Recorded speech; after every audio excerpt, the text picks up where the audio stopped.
Ebimu ku bitongole ebiri mu mulimu gw'okulunda n'okutunda ebyennyanja ku nnyanja Nalubaale byekokodde emisolo mingi ate ng'egimu tegirambikiddwa bulungi nga kino kitaataaganya emirimu gyabwe. Bino babibuulidde Minisita omubeezi alondoola ebyenfuna by'eggwanga Beatrice Akero bw'abadde alambula ebitongole bino okumanya bwe bitambuza emirimu ssaako n'okugasa eggwanga mu nkola yaabwe ey'emirimu. Abalunzi bano bagamba nti omusolo ne layisensi ennyingi ze balina okusasula nga n'omusolo ogumu tegulambikiddwa nga kino kyakusomooza gye bali era nga bagala gavumenti ebayambeko. Olaba nti olina okufuna layisensi okuva mu Ministry eya Agriculture, Animal Industries and Fisheries, olina okufuna licenses okuva mu National Environment and Management Authority NEMA, olina okufuna license kuva mu local government Njeru Municipality, olina okufuna license eziva mu bitongole bingi by'enjawulo. Siganye tukkiriza nti nno amateeka n'obukakkulizo bulina okugobererwa kubanga bizinesi erina okutambula mu ngeri eri regulated naye overregulation kyetugamba nti nno waliyo duplication lwaki nsasula mayifu nga era ddala nina okusasula ne wax nga byennyanja byaffe bitambuza emmotoka zaffe zitambuza byennyanja kyandiba nti nno tufune license ezimu ezikabalingako ku ebintu ebingi.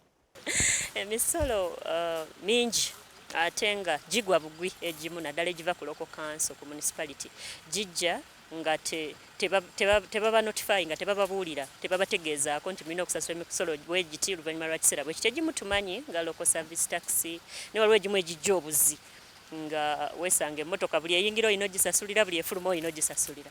Property tax batugamba buli keeji eri ku mazzi balina okugibalira omuwendo gwayo gwe tulina okusasula kati nga bwetunula ssente ezigenda mu musolo n'alina okuzibawa amaliriza ze yandiwadde abakozi agambye basaleko zigende mu musolo. Bano ku kyebbeeyi y'ebyennyanja eyeekanamye bagamba nti eva ku bbeeyi y'emmere gye bagula okuva mu mawanga nga Egypt, Kenya ssaako ne Brazil nga bino bye bimu ku biviirako ebbeeyi y'ebyennyanja okulinnya.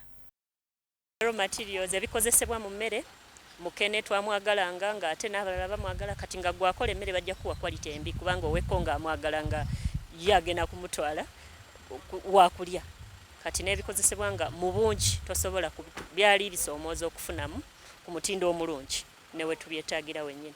Minisita Akero asiimye ebitongole bino byombi okubanga bisobodde okuwa bannayuganda basukka mu 1,000 emirimu kyokka agambye nti waliwo ebirina okutuukibwako nga gavumenti obutakalubiriza nnyo bitongole bino. Actually, I am so impressed about this investment because these people, they're employing about 650 Ugandans who are working here and they are paying taxes to the district, to the municipal council, as well as to the country.